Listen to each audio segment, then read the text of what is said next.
Hello friends, today we will be discussing about what is IPO.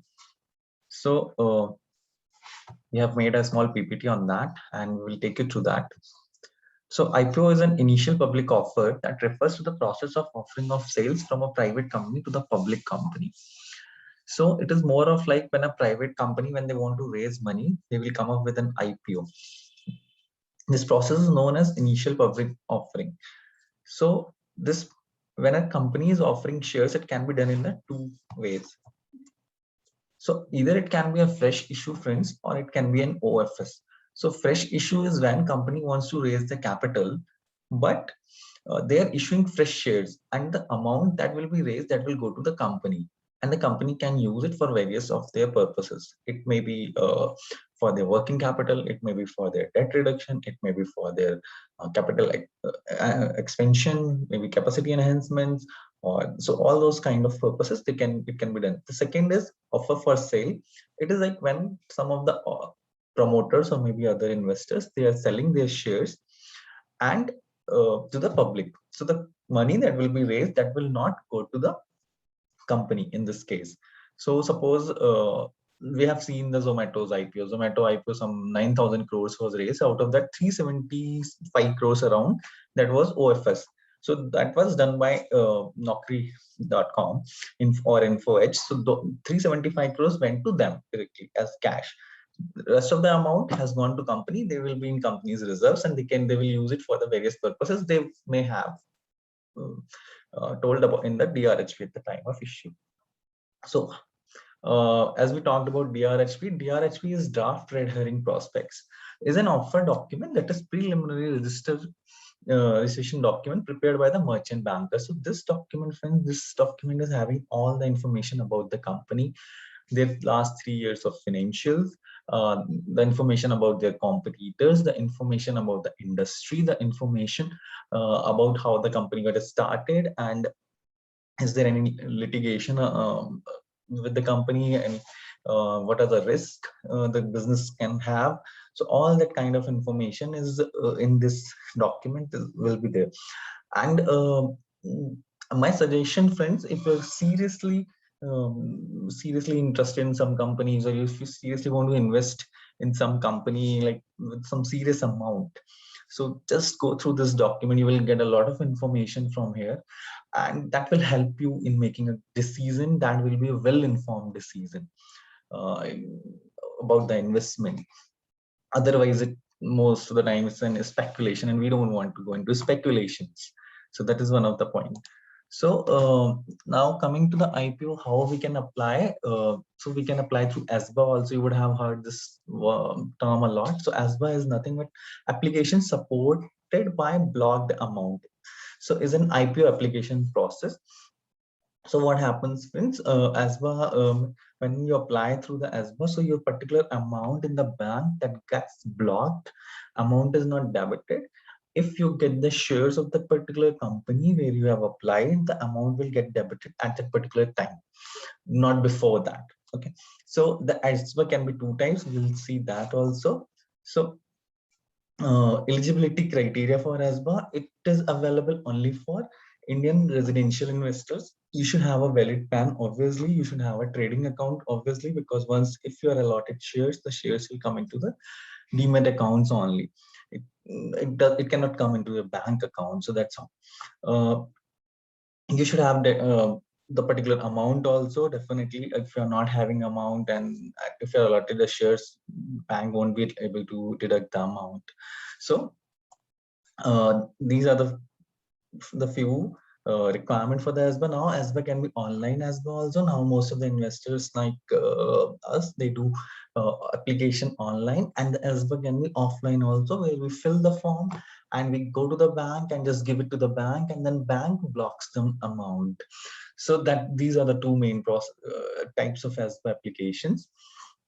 So then we come to the friends, how the allotment process in retail works. There's a lot of confusion among the people how the allotment works. People apply for multiple lots. People apply from different demat accounts also. So we just want to clarify here. So there can be two scenarios, friends, for retail, where We're only talking about the retail, not going to HNIs here. So HNIs or institutions, we are only talking about the retail, how the allotment happens. So the first case can be total number of bids less than equals to the number of shares offered. So suppose there are total 100 shares were offered and only 100 applications came, and we'll assume one application was having only one share. Okay, so every of those 100 applications can get one share, or even if 99 application, one may be left unallotted, you will get 99 people will get 99 application. Then what happens next? Total number of bids more than the number of shares offered. So what happens there, friends? Suppose there are only, again the same case, 100 shares are there, and the total number of applications which have come are 200. So multiple people, many people, they apply for multiple lots also in some of the cases. So what happens there? So we'll see when there is a oversubscription, there will be again two cases. Okay, so at least one lot can be allotted to everyone, at least one lot cannot be allotted to everyone. So in the case, suppose 100 shares are there, 200 applications, 200 lots are applied, in a sense, because one person can apply in multiple lots also. So what will happen in that case?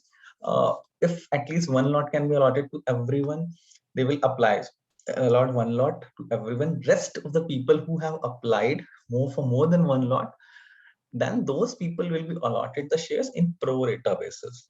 So suppose 100 will be 50 applications there total, 50 people applied for 100 shares, and out of those 50, some people have applied for more than one lot, and the total number of lots applied for, they become 200. So 50 people first will be given one, and then rest 50 will be divided on a pro rata basis.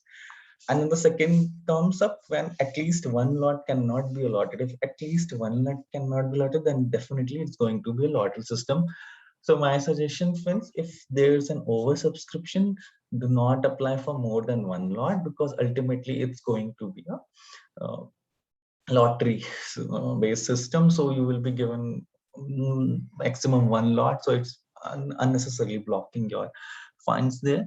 The second thing is, many people say, okay, if you're having more than one demat account, go and apply for more than one demat account.